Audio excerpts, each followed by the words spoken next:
Okay, before we get started, as usual, please understand that any advice in today's session is of a general nature only and that your personal circumstances have not been taken into account. Okay, all right, so we've got the formalities out of the way. Welcome back, everybody. Happy New Year to all. It is a great opportunity in trading terms, at least, to hit the reset button, go over our plans, do a whole bunch of things. So we'll work on a little bit on that on Thursday. I've got something quite special planned out for you so that we can do let's call it a purge all systems, delete all, and do a reset and begin the new year. Um, but first, today is a market analysis as always. I've been asked quite a lot of questions by quite a few of you over the last recent months regarding the trades that we take on a Monday session. If it's possible to be able to not miss out on those trades, and can I copy those trades, all those types of questions. So what I will do is I will email you all individually, okay, with what I am setting up this year for those of you who are interested, and for those of you who are not to worry. You just keep coming as per always.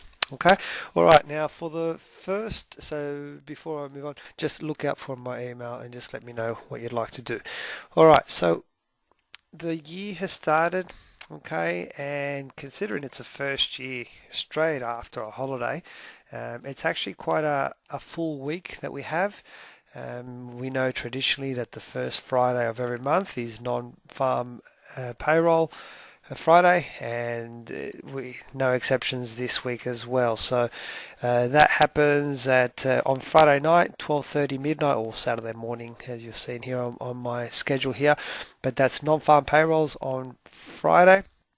There's quite a lot of data out this week. We have the preliminary number that comes out the day before, plus FOMC meetings. So very US focused here.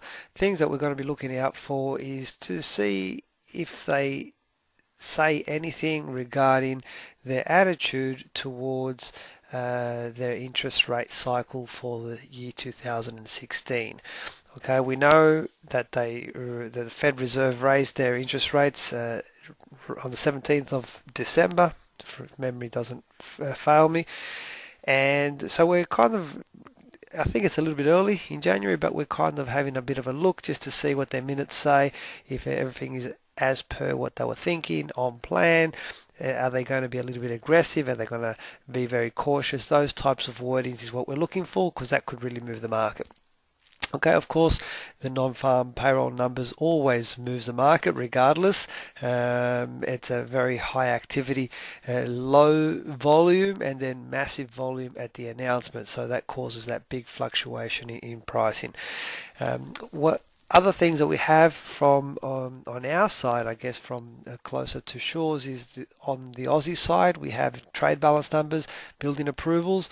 On Thursday, we have retail sales as well. On Friday, we already had the Caixin manufacturing PMI, which came in below expected from China, which settled.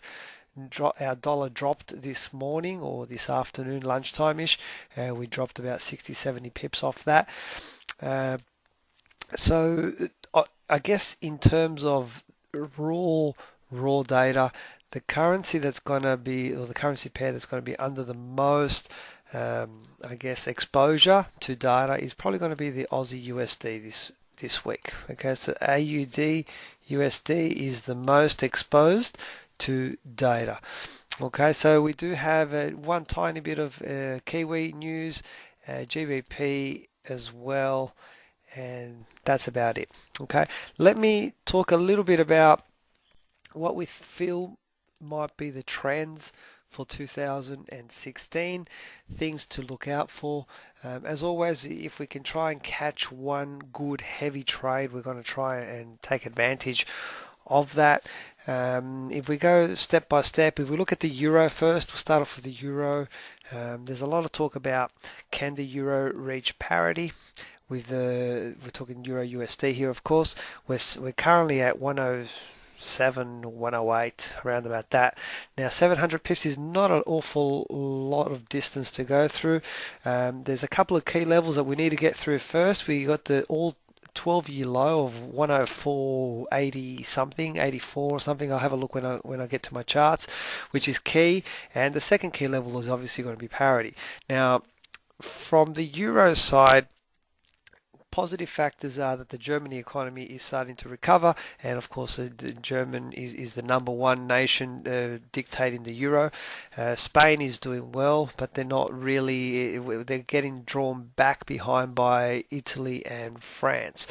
On the euro front, we know that they're concerned about their inflation, so in December they announced more stimulus, basically more quantitative easing to weaken their currency to help battle inflation. And that expiry date of that program comes in September. So we're going to have to be listening to see what they say between now and September in the first 9 months, whether they indicate that the stimulus program is in fact doing what they want it to do. Now, if it's not and they need to extend it or increase it, that is a key factor that would assist in bringing the euro back down towards parity. Okay. Now remember, whenever we get like to a key level like parity, it's really more about making headlines. Someone on a website or a newspaper or something says, "Oh, we're going to hit parity." It just sells more or gets more hits. Okay. So I often don't believe everything that you're reading. You need to see the underlying factors that are behind such statements. The euro has also got the crisis, which was recently with the France attacks from ISIS, and tourism in terms of intake of refugees. These are off topic to the economy, but they actually do affect it as well. Okay, and the final factor, which has just slipped my mind, it'll come back to me in one moment, and that basically rounds up the euro. So it'll come to me, just give me 1 second. On the US front, we have obviously it appears to be a year of increasing interest rates. What we need to determine is how aggressive and how far they will actually go. So this is key. This is key to what's going to happen with the US. Everybody's on board US currency at the moment, and we suspect it will do well against most other currencies. For the Aussie and the Kiwi, which is closer to home, these are economies which are largely are going to be dictated by how aggressive the interest rate cycle is in the US. Okay, so depending on that, it's going to affect us quite significantly. Now, we don't foresee that another interest rate would happen till around about March, so it is quite possible to see a strong first quarter from the Aussie and the Kiwi against the US counterparties. Of course, the Aussie, more so than the Kiwi, is predominantly dependent on commodities and China's I guess growth rate and how well they're doing. So those are the key factors that will be affecting our Aussie dollar. A lot of analysts are seeing that we could have a positive first quarter. Okay. Finally, we move over to the GBP. The GBP is I don't think it's a secret, most analysts believe that they're the next major central bank to increase their rates. Now, based on job numbers and sales, they've got enough evidence to already increase their rates. Now, traditionally, the Bank of England is a little bit more on the conservative side, so they may take their time. Other than that, really everything fundamentally and on paper sees the GBP as possibly one of the currencies that will do the most movement for the year 2016. It all remains to be seen, but fundamentally everything is in place. It hasn't performed significantly well. There is one key element in the pound, which is the talk of what they're calling Brexit, which is Britain's exiting the European Nations uh, consortium, which basically has got them split 50-50. Okay, so and I believe it's going to go to a referendum. Whenever traditionally and historically, whenever there's been any kind of interest rate increase on the table and it comes at times of turmoil, which this referendum is creating politically for England, um, generally the Bank of England has declined to increase their rates. So that's going to be key whether it helps them or not. Other than that, they do look very, very strong as a good recovery year, and those are the major elements that will, I guess, dictate 2016. Many more will come and go, as we saw last year, but that's a little preview of what is fundamentally happening for the year 2016. So let's get started. Let's bring up our charts. Let's have a look at what's actually visual on our charts, see what's going on. And by the way, and I can see a couple of new people in the room. At any stage, if you have any questions, just type them in. As I see them, I will answer them for you. All right, so let's have a look at the Aussie dollar. By the way, I think we had three positions which or pending orders which we started on the 18th or the 21st of December, which was our last class. I've closed them all out now, so we're starting all fresh, and I'll show you those as they come, as I look at that chart. All right, Aussie dollar. You can see that I'm tracking this, I guess, converging triangle, and as we're getting towards, there has been the last trade that we took on the Aussie dollar. Incidentally, we took this inside candle set up in this direction. We actually got three inside candles because we got a follow up to it there, and we executed our entry off that level.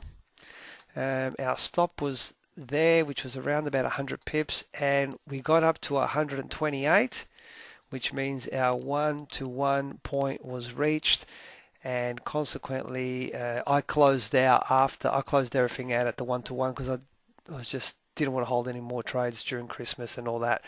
So can I just get a show of hands who was in on this trade? This is a trade that we placed the pending order on the 21st of December. Okay, Paul's still in. Some people, if you go in strictly by your rules, some of you should have taken half your profit and your other half of the trade should still be in. And I've got Alan, Simon, Richard, and Paul who are all holding positions. Okay, fantastic. I closed out because I just didn't want to hold any more trades for the year, and I just really wanted to enjoy my little bit of a break. Okay. All right, so there you have it. So that's our Aussie dollar. Now, I was really hoping that we were going to come up and test it again up there. One, that would have got us out at complete profit, and secondly, it could have given us an opportunity to try and come back down. Now, it has not made it today, and the China data has knocked us down. So what I'm particularly keen on with the Aussie dollar, okay, is there's two things. I can either wait for it down here, okay, but I get the feeling that we may get an opportunity to jump this trade from there somewhere. Now remember, I got my 24 and my, sorry, I drew that wrong. I've got my 24 and my 12 EMAs are crossed over about there. So this way, what kind of trades can I be looking if I'm trading trend only? What trades can I be looking for? Okay, thank you, Simon. I can be looking for long trades.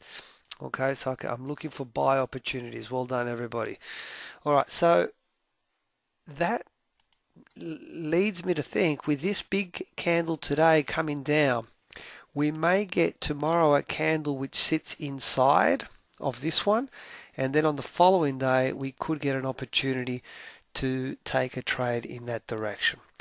All right, now that would be a standard trade in a trend.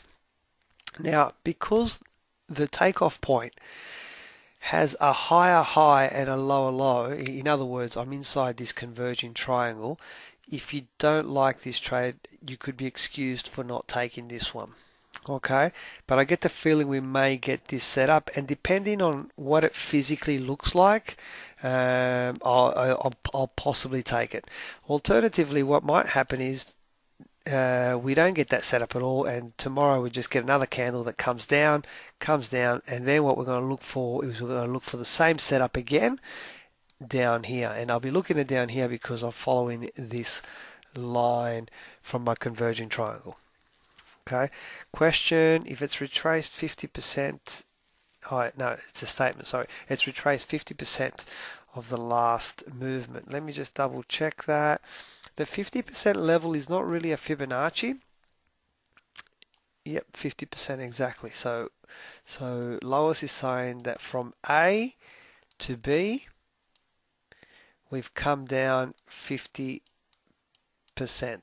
Okay, it's not really a Fibonacci level. Normally, if we exceed the 50%, it's a good indication that it will continue in this direction. Okay, so it's based on what I'm seeing right now, I don't have any reason to actually trade that. But what I am interested in is if I do see the inside candle tomorrow, and depending on what it looks like, I might attempt to trade in this direction on the proviso that it leaves me enough room to get to my target before this area up here. Okay, everybody clear on the Aussie dollar? So we'll just wait and see what tomorrow's candle looks like. So Wednesday morning, this one we should find out to see if we have a possibility on this one or not. Alternatively, we're just gonna if what we're looking for doesn't form and it continues to go down, we'll look for the next trade at the bottom of the triangle. Okay, so there you have it. Aussie dollar. Let me have a quick look on a 4-hour chart. No, nothing there that I like. We'll stick with our game plan and we'll wait for that one. Euro USD. Okay, Euro USD was another trade that we took on the 21st. We picked up that inside candle in a trend. We triggered around about there. Our stop was here, and I got to my 1-to-1 point over here, and then I got stopped. I closed out half the trade, and I got stopped out over here on the second half for zero profit. So half of my trade got 1-to-1, and the other half of my trade broke even. Who took that trade? Can I just get a show of hands on that? Okay, I got 1, 2, 3, 4. Okay, a few of you, 5. Well done. Okay, so and I'm in no trades currently right now on the Euro USD. Okay, so what am I looking for? I can see a little bit of what do we call it? I've lost the word. Consolidation happening in between this area that I've highlighted.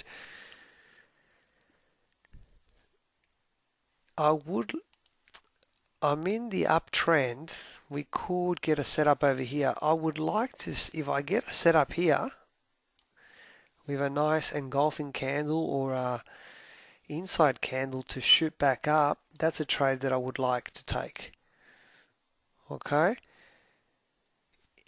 I would like to, that one interests me. If we break down here, I won't take a break-in trade because that's not really a breakout. If we break up there, yes, but down here, no. Okay, so we're just going to have to see it. If we do fall down and fall down, then what we're going to be looking for is we're going to be looking for our 24 and our 12 exponential moving averages to cross back over to a downtrend, and then we're going to look for the fractals on the top of the candle. Okay. For anybody who doesn't really understand what I'm saying, because you're newer to the classes, I do have this particular method that I use on Mondays on recording, so just email me and I'll see if I can dig it out and send it to you so you can catch up. Okay? All right, so right now, let me just have a quick look on a 4-hour chart. Just want to see something.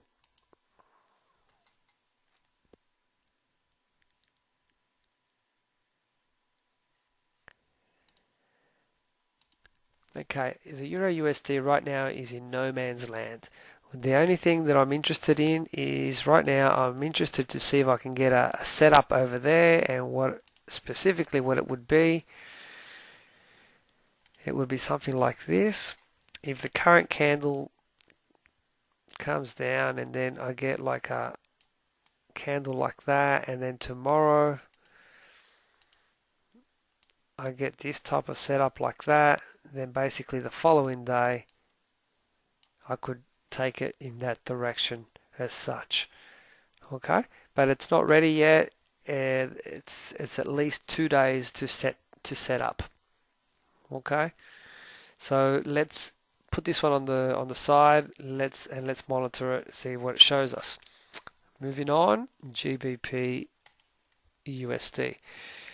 We were tracking a falling wedge on the GBP USD. We actually were able to take quite a few trades off that wedge. Now that wedge has finally broken on the downside, so it is no longer valid, so I've removed it off my chart. And from what I'm showing you guys, are we in a downtrend or are we in an uptrend?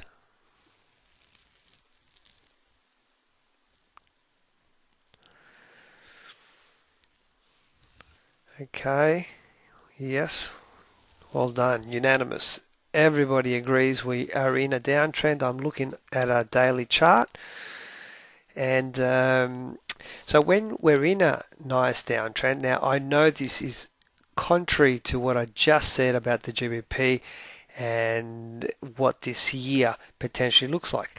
That's okay because we could be in a little bit of a downtrend for say 2-3 weeks, and then it starts to turn around the other way. Okay, remember what I spoke about at the start of today's class is all fundamentals, and it's fundamentals for what's going to dictate the currency for this whole year.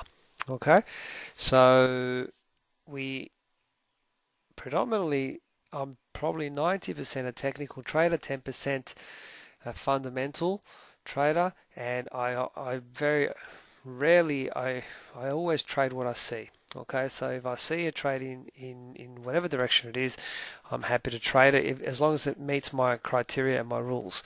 Okay, so when you're in a downtrend like this, what you've got to look for are these type of setups. There was a really good one a couple of days ago. So that would have happened in between Christmas. See where the market pulls down, goes up, we get the fractal at the top, inside candle, and then you just get a bread and butter trade that goes down. Now we're on the down side right now, so I guess what you're looking for is you're looking for some kind of a pullback. Now, usually, if you get that pullback and it happens kind of around the 24 and the 12 region, like it just makes me feel a little bit nicer about the trade. It does not have to be there, but if it does, it just feels a little bit nicer. So if we get a nice setup there with an inside candle or an engulfing candle, then we can hit that trade on the short side again and continue with its journey. Okay, Lois is saying there is a downtrend. Well, we were tracking a falling wedge. Give me 1 second.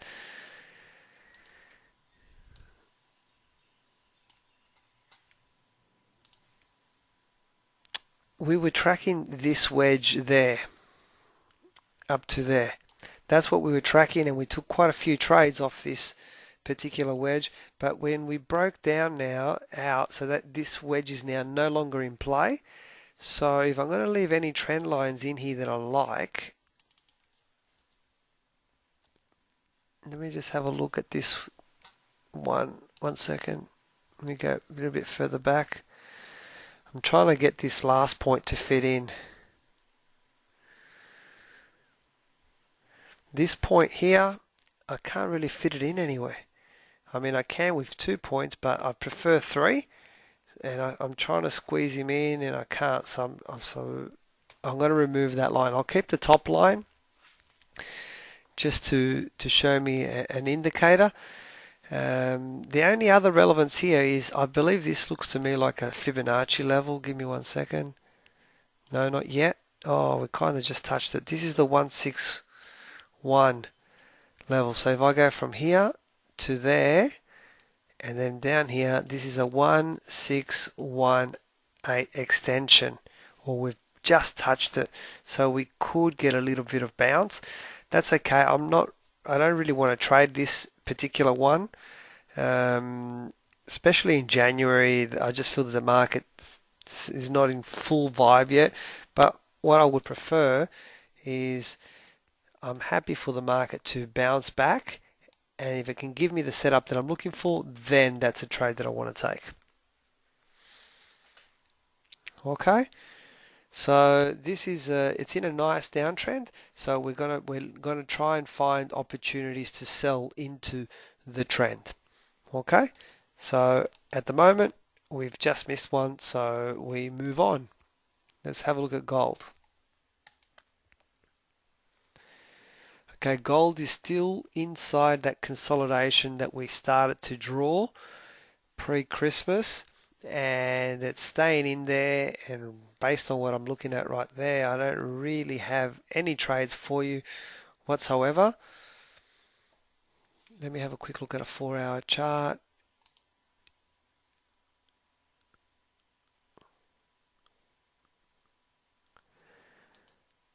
No, there's nothing there. So what I'm waiting for with gold is I want to break that down, or I want to see it change direction and start to trend upwards. Alternatively, what you can do is try and find trades on the fringes like this. But as you can see right now, we're right in the middle. So right in the middle equals do nothing. Okay, so you can track this one and monitor it and just see what it shows you. But there's four possible type of trades that I can get out of this, and at the moment I'm right in between everything, so I can't do nothing at all. Okay, so there you have it. That's gold for you. Let's move on. US yen. Now, because of the rate decision that we had right at the end of the year, Christmas, the slow period, a lot of these charts are not looking the best. Okay, where on this particular chart, we're looking at a we're in a downtrend. So what we would need to see, what I prefer to do is I prefer to try and start finding shapes, channels, wedges, converging triangles, all these types of things. And at the moment, the charts are really just not showing me anything at all.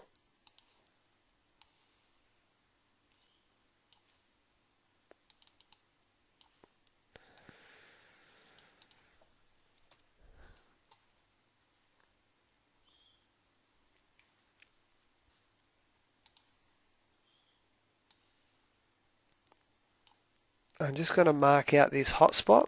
If the US yen continues to fall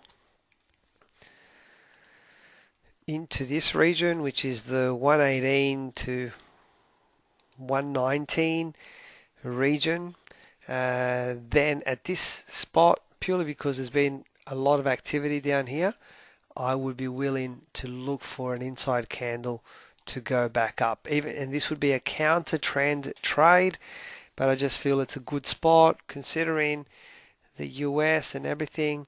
But I'm not willing to just take a buy right now based off this chart. This chart, if anything, says sell. but I don't have any setups at all. A couple of questions been asked. Is the market still liquid at this time of the year? Ray, the liquidity, it has a lot of it's come back already, and particularly because it's such a heavy data week.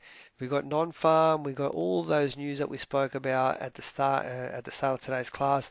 So probably the liquidity will be up to about 60 to 70%, but 60 or 70% of what is normal is very very tradable. Okay, so don't worry, the liquidity will be there to fill all of our trades. Probably it'll be back to about 100%, possibly by around about the 15th. Okay, that's typically because a lot of traders just take a bit of time off, people go on holidays and so forth. Okay, all right, so US yen, all I've done is I've marked out a hotspot for us, and then let's just wait and see.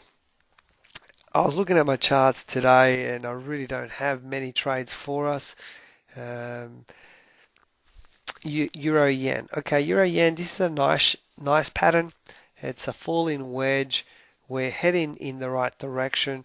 So all I want to do now is I want to wait for it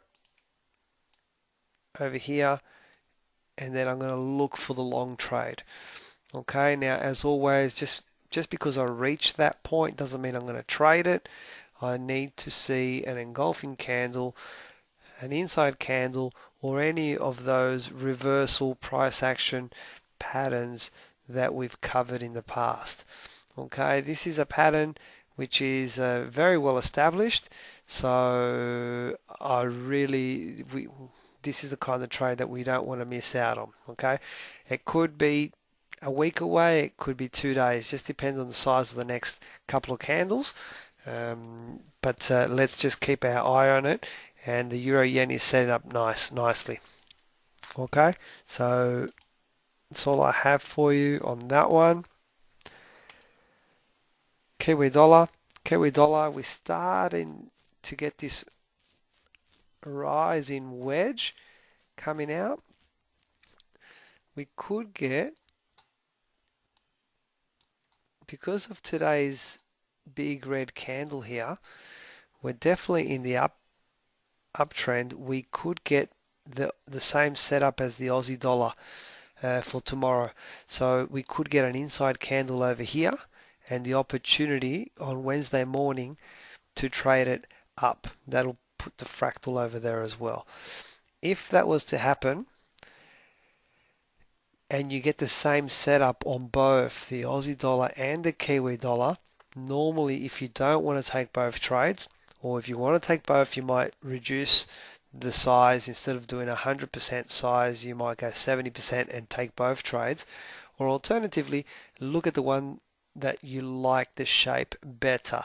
Now, this one to me looks like the entry would be, depending on the size of these two candles, is lower or closer to the bottom here. So maybe I might favor this one more than the other one. But until I see the actual setup, I don't 100% know.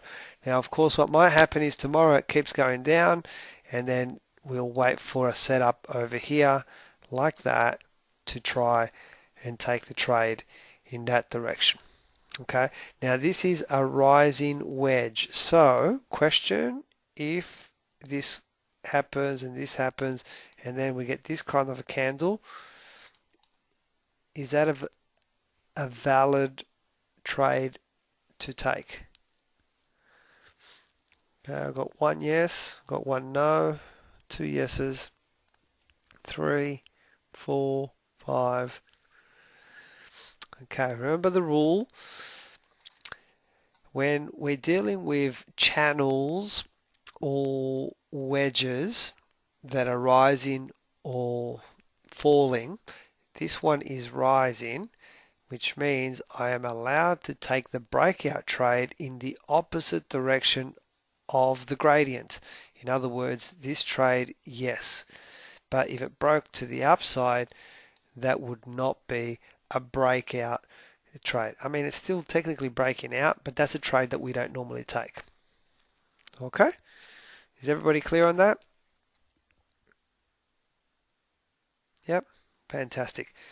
All right, so then because it's a rising wedge, if we break the on the downside, then that's a trade that we are allowed to take, and it's a perfectly legitimate trade to take. Okay. I think, did we have a trade on the Kiwi dollar as well, guys? Did we trade this? Oh, I put a pending order, but I never got triggered. Somebody's asking me 68.70, is that resistance? Let's have a look.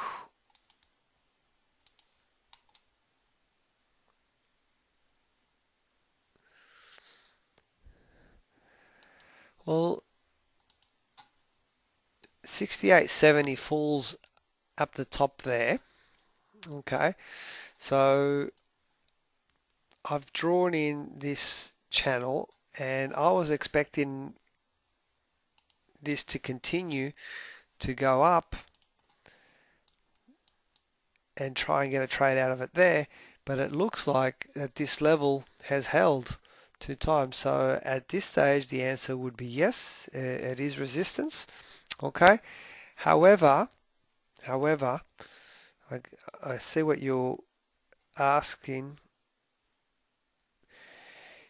If I get this set up over there tomorrow, like that, and my entries over here, the big question becomes if this distance can equal that distance there, if it's worth taking the trade. And that's what Daniel's asking.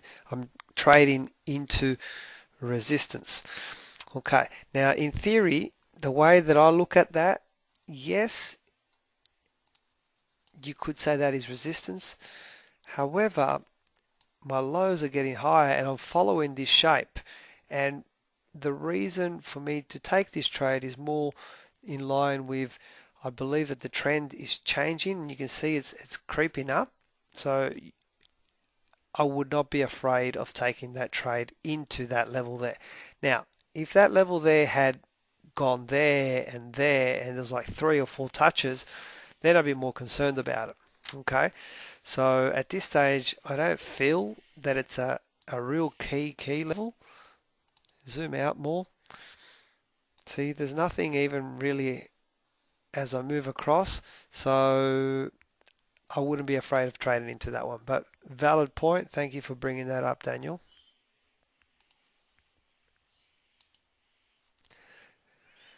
Okay, last one, Euro Aussie. We had a trade on the Euro Aussie and we went in with a pending order and I got stopped out of this one. Okay, so let me have a quick look from memory.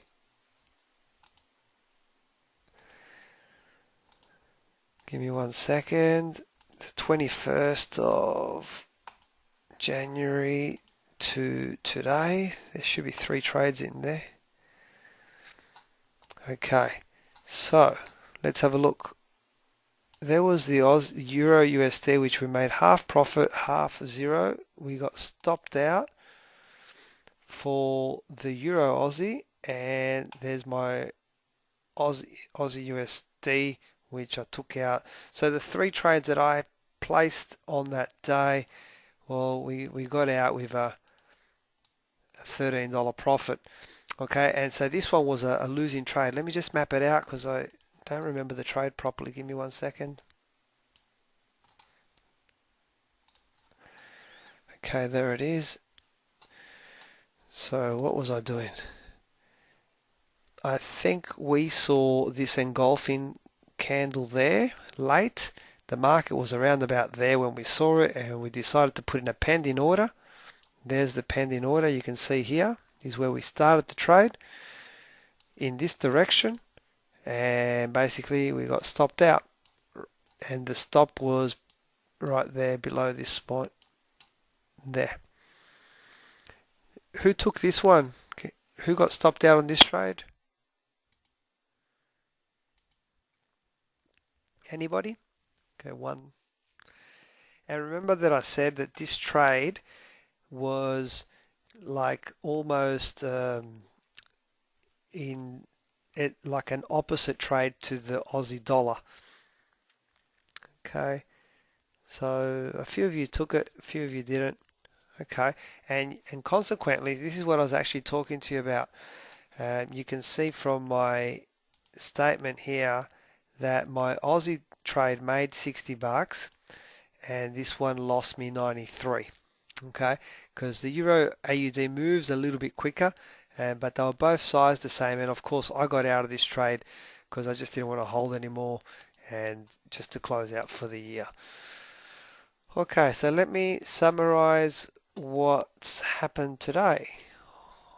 Aussie USD, possibly by Wednesday morning, we may have an inside candle set up.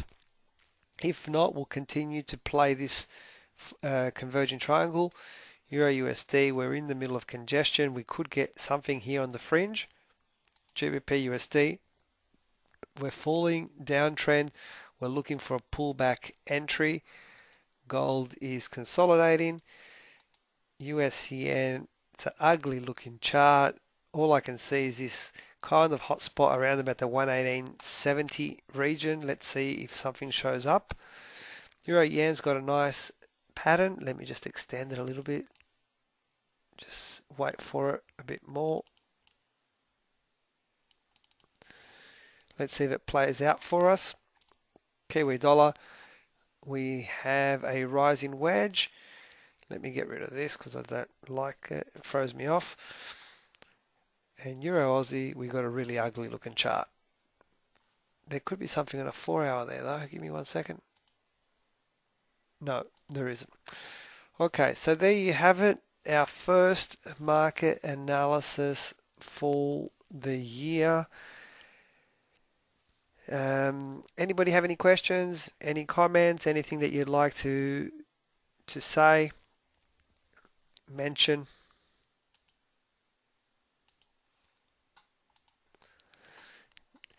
In this Thursday's class, we'll do a kind of like a reset class. I'll dig up a whole bunch of good things to get stuck into to get our 2016 trading year in order and an action plan to basically get all those things happening. Okay. If no one has any other questions, I'll email you, okay, individually, and then you can just respond back if you'd like to do anything regarding the Monday trades. Other than that, remember this week, considering it's the first week of the year, there's quite a lot of data and non-farm payroll, of course, on Friday. So look at your calendar, make sure that your sizing and all those things are correct. I'll see you all on Thursday and we'll get the year kick-starting. Okay. One last question. Andrew's asking, is there a current engulfing Euro AUD?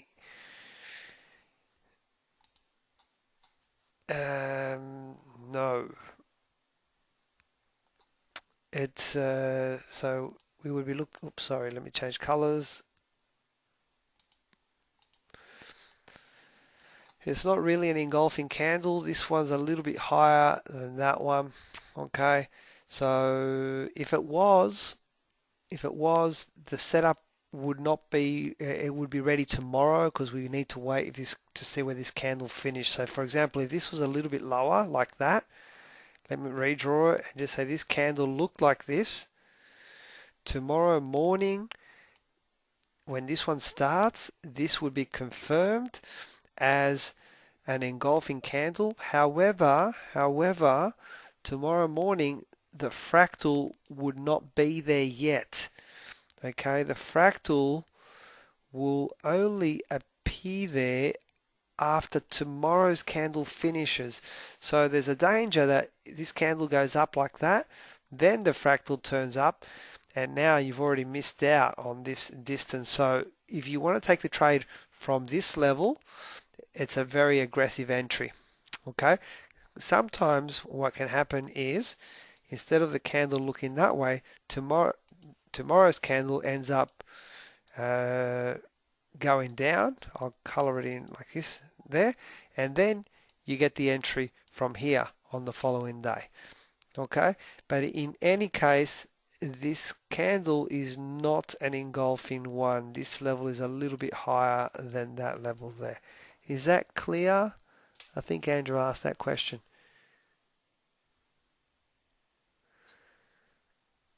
Yep, all good? Great. All right, guys, enjoy the rest of the week. Once again, Happy New Year. I'll see you all on Thursday. Bring all your notes, all your questions. We're going to do a reset and we'll kick off 2016. Take care. I'll speak to you then. Bye for now.